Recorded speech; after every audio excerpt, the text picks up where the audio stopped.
Au XXIe siècle après Jésus-Christ, la Gaule est recouverte de cinéma où règne une créativité majestueuse. Le producteur Thomas Langmann, après de rudes combats, réussit à conquérir les salles avec du prêt-à-consommer irregardable et appose la marque triomphale du tout-pognon et du sans-scénario.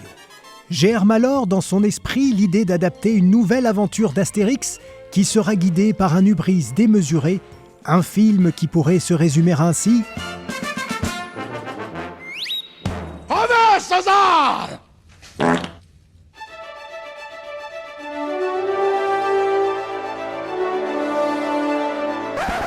Allons-y! Moteur! Moteur! Oh putain, moteur!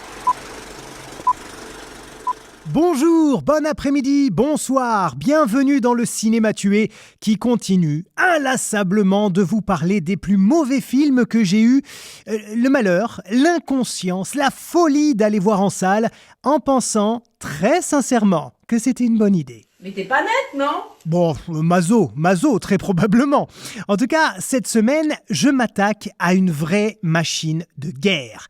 Astérix aux Jeux Olympiques, sorti en 2008, troisième adaptation live au cinéma des œuvres de Goscinny et Uderzo, co-réalisée par Frédéric Forestier et Thomas Langmann, qui en est aussi le producteur et co-scénariste. Et vous allez voir que très souvent, quand une seule personne a la main mise sur plusieurs aspects du film, ça donne de gros bousins. Mais sans plus attendre, voici le synopsis d'Astérix aux Jeux Olympiques, avec une voix et une musique de bande-annonce. Pour remporter les Jeux Olympiques et permettre au jeune Alafolix d'épouser la princesse Irina, Astérix et Obélix devront affronter le machiavélique Brutus, fils de César, au cours d'une Olympiade. Voilà, c'est rapide, c'est clair, c'est net, c'est précis. Néanmoins, pas du tout fidèle à l'album original qui est sorti en 1968, mais on n'est pas à ça près vu ce qu'ils en ont fait de toute façon. Et pour commencer à vous en convaincre, voici un premier extrait dégueulasse avec Jérôme Le Banner qui joue Claudius Cornedurus, un soldat et athlète romain. Jérôme Le Banner, c'est un ancien combattant de free fight, dont c'était seulement le deuxième long métrage en tant que comédien. Et comment dire, c'est mauvais, très mauvais, et on est à la 13e minute du film seulement. Oh, c'est moi le plus fort!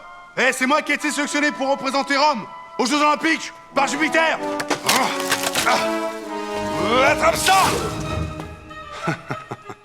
Ça écorche les oreilles, hein? Oui, moi ça m'a fait saigner les oreilles, plus précisément. Je vous avais prévenu, hein? Et encore, attendez la suite. Bref, Astérix aux Jeux Olympiques, c'est 78 millions d'euros de budget, ce qui en fait à l'époque le film le plus cher de l'histoire du cinéma français. Ça c'est mon or! Et mon or c'est mon argent, voilà! Un tournage interminable et chaotique qui a d'ailleurs fini devant la justice, puisque figurez-vous que Thomas Langmann a été accusé d'avoir fait venir des prostituées de l'Europe de l'Est ainsi que de la drogue directement dans les studios tout près d'Alicante en Espagne. Pas bien. Hein? Pas bien. Ah bah non, c'est pas bien. Et d'ailleurs le film non plus, il est... Pas bien. Alors qu'il y a quand même un casting de fou. Clovis Cornillac, Gérard Depardieu, Alain Delon, Benoît Poelvoorde, Stéphane Rousseau, Franck Dubosc, José Garcia, Adriana Carambeu, Jean-Pierre Cassel, Élisée Moon, Alexandre Astier, Dany Briand, Boulila Ners, et je pourrais continuer comme ça encore très très très longtemps, tellement en fait il y a des gens connus qui font ne serait-ce qu'une petite micro apparition anecdotique. Ça fait beaucoup. Ça fait trop. Oh oui, ça fait beaucoup trop et ça m'inspire d'ailleurs une petite métaphore. En tant que spectateur, tu vois, c'est comme si tu étais devant un immense buffet avec plein de trucs trop bons à manger, mais que tu avais chopé le Covid et que tu n'avais plus de goût ni d'odorat. C'est-à-dire que t'as beau t'en mettre plein l'assiette, plein la panse, eh ben il se passe rien. Tu sens bien que t'as les dents du fond qui baignent, t'as le citrate de bétaïne pas loin et tout, mais tu ressens aucun plaisir, aucune satisfaction. C'est à la fois le néant et l'overdose. Besoin de rien, envie de toi. Comme l'hiver aime l'automne. Besoin de rien, envie de toi, envie de toi. Besoin de rien, envie de toi. Et je crois que c'est principalement dû au fait qu'Astérix aux Jeux Olympiques a d'abord et avant tout été pensé comme un objet purement marketing. Un peu comme Space Jam Nouvelle Ère dont je vous ai parlé la dernière fois. C'est-à-dire un truc à vendre pour faire le plus de pognon possible partout dans le monde. D'ailleurs, c'est une coproduction, écoutez bien, franco-italo-hispano-allemande. Rien que ça. Il y a peut-être qu'au Timor oriental qu'ils n'ont pas demandé d'investir. Et encore, on ne sait pas. N'ayez pas peur, madame, c'est de l'argent honnête. D'autant que, pour que chaque pays cible veuille bien mettre un peu d'argent, il a fallu engager des acteurs et des actrices qui sont populaires là-bas.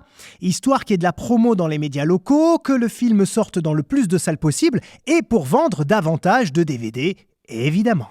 Jean, j'ai besoin de plus d'adhérence. Ok, montez les roues double adhérence. Vite. Plus d'arrêt au stand. À toi de jouer, Michael. Voilà, là par exemple, c'est Michael Schumacher, le pilote de F1, et Jean Todt, l'ancien patron de l'écurie Ferrari, qui font une apparition dans la course de chars. Et vous en conviendrez, c'est quand même vachement mal joué. Il y a d'autres comédiens, italiens, allemands, espagnols, grecs, même australiens, qui ont des rôles tout claqués. Ils sont inconnus chez nous, mais ils sont là. Et les coproducteurs et distributeurs internationaux sont contents. Oh, crème Brutus, voici Hubert de Pouce, un inventeur de système de mise à mort. Mais le voilà déjà, le premier gros problème. Parce que normalement, quand on prépare un casting, on choisit ses acteurs et ses actrices en fonction de l'idée qu'on se fait des personnages quand on les écrit. Mais aussi en imaginant une alchimie globale, faite de physique, de personnalité, de voix, de démarches, d'approches différentes. C'est cela, oui. Oui, non mais ça va, je sais, ça c'est la théorie. Parce que là, typiquement, c'est l'attractivité à l'étranger de tel ou tel comédien, sportif, mannequin, people qui a été privilégié, ce qui a fait complètement voler en éclats le scénario original, puisqu'en fait, Thomas Langman, il réécrivait le script quasiment en temps réel pendant le tournage, en fonction des célébrités qu'il pouvait ajouter au fil des séquences. Ce qui explique déjà pourquoi on a un film avec une succession de scènes indigestes qui ont l'air de rien avoir les unes avec les autres, avec des personnalités, c'est vrai, mais sans aucune personnalité. T'as compris la nuance? Allez, je vais devenir auteur pour Booba. Je pense que t'es un ouf, toi, un ouf malade. Et dans ce nouvel épisode du Cinéma Tué, je vais moins vous raconter ce qui se passe dans le film et toutes les aberrations qu'on peut y trouver que ce qui s'est passé pendant le tournage. Et là, vous allez mieux comprendre comment on en est arrivé là. J'ai par exemple envie de vous dire que ça a été une expérience extrêmement compliquée pour Benoît Poelvoorde qui a dû rester 5 mois quasi non-stop en Espagne. Il raconte qu'il y avait des journées où il était convoqué à 8h du matin, mais qu'il commençait à tourner qu'à 16h parce que les mises en place étaient extrêmement longues. Et pour couronner le tout, il a dû composer avec un Alain Delon qui jouait César, qui a fait du Alain Delon relou. C'est-à-dire qu'il venait pas sur le plateau pour répéter les scènes avant de tourner, c'est sa doublure lumière qui venait à sa place. Et une fois que Delon avait enregistré ses répliques, il se cassait. Il se barrait, tout simplement, et il laissait Poelvoorde dire son texte. Du coup, à personne, il n'y avait plus personne en face, sans répondant, sans dialogue, sans même un soutien du regard ou une réaction. Avec-moi. Ouais, avec toi, oui, mais t'es bien relou quand même. Et tout Alain Delon que tu es, franchement, ça se fait pas. Ça s'appelle tout simplement la politesse. D'ailleurs, dans la série, j'ai un comportement de merde sur les plateaux, avec les équipes et avec mes camarades de jeu. Il faut aussi vous dire que Gérard Depardieu, qui joue Obélix, n'avait pas appris son texte, comme d'habitude me direz-vous. Donc la production lui avait écrit ses répliques sur des panneaux qui étaient placés derrière ses partenaires, avec évidemment tous les problèmes d'axe de regard et même de mouvement des yeux que ça a engendré. Sur certains plans d'ailleurs, il a même fallu retoucher numériquement la position de ses yeux pour qu'on voit pas qu'il lisait. C'est assez incroyable. Et puis Depardieu, il envoyait sa doublure pour tous les plans éloignés où on voyait pas son visage. Pourquoi est-ce qu'il se déplacerait? Et puis le matin, bien sûr, il voulait pas passer au maquillage. Bref, du grand GG. Évidemment, c'est monsieur Astérix qui donne des conseils, c'est monsieur Astérix qui sait mieux que tout le monde. Et oui, c'est toujours les mêmes problèmes en fait. Et même si on sait que Delon et lui, c'est des gars beaucoup compliqués à tenir sur un plateau, tu sens bien de toute façon qu'il n'y a pas de direction d'acteur, il n'y a pas d'accompagnement auprès des comédiens. C'est-à-dire cette envie de les pousser pour que les dialogues tombent bien, pour que les intentions soient justes. Alors je me suis dit, un miroir ne peut pas renvoyer à César une image qui serait plus belle que la beauté de César, puisque c'est impossible, puisque César... Pareil pour Stéphane Rousseau d'ailleurs, le pauvre, qui est si bon et si drôle habituellement. Là, il est transformé en un espèce de héros gaulois, romantique, complètement débile. Écoutez ça.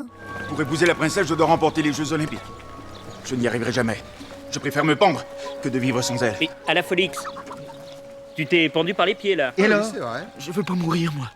et je pourrais y passer des heures sur la direction artistique, donc j'avance un petit peu pour parler des effets spéciaux, tiens, voilà, les effets spéciaux, parce que c'est vrai qu'il y a eu un magnifique travail en termes de décors réels, il n'y a pas à dire, et notamment un stade antique entièrement reconstitué, mais mis à part ça... C'est moche, hein.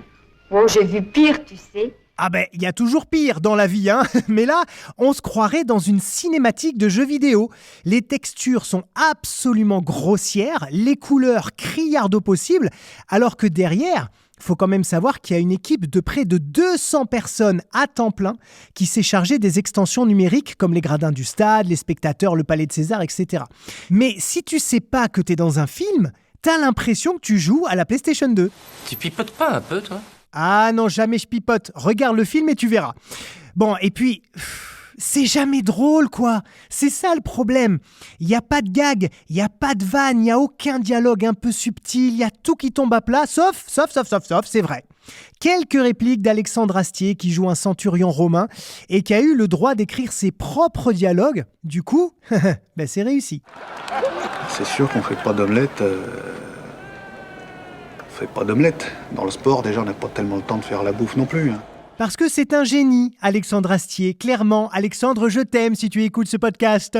Mais la cerise sur le gâteau, c'est quand même cette abominable et interminable séquence de fin, cette fête de clôture d'Olympiade, où alors là, on nous refourgue toutes les stars qu'on n'a pas pu mettre avant. D'abord, il y a le retour de Jamel Debbouze en numéro bis. Mais jusque-là, pas de souci, c'est la continuité de l'univers en référence au film d'Alain Chabat. Obélix! Oh, je suis content de te voir. Oh, ça me fait plaisir de vous voir. Mais ensuite, sans aucune cohérence, sans aucune raison, sans aucun respect, il te balance Zinedine Zidane qui se met à jouer au foot, Tony Parker qui se met à jouer au basket, et Amélie Mauresmo qui se met à jouer au tennis, tous habillés en costume d'époque. Comment en est-on arrivé là ? Ah ben c'est pour le marketing, je vous en parlais tout à l'heure. Alors c'est vrai que le côté anachronique ça marche plutôt pas mal habituellement, Alain Chabat d'ailleurs l'a beaucoup fait dans Mission Cléopâtre.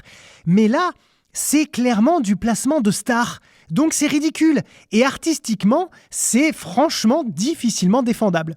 En résumé, c'est un film sans aucun intérêt. Et ce qui me saoule encore plus, c'est qu'avec tout ce pognon, t'aurais pu financer une dizaine de films à moindre budget, mais avec un scénario!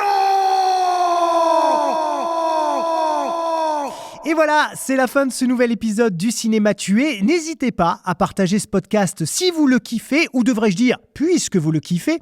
Si vous n'êtes pas encore abonné, je vous recommande très chaudement de le faire parce qu'il y a plein de belles choses qui arrivent. Et puis, vous lâchez vos 5 étoiles, ça mange pas de pain et ça fait toujours plaisir.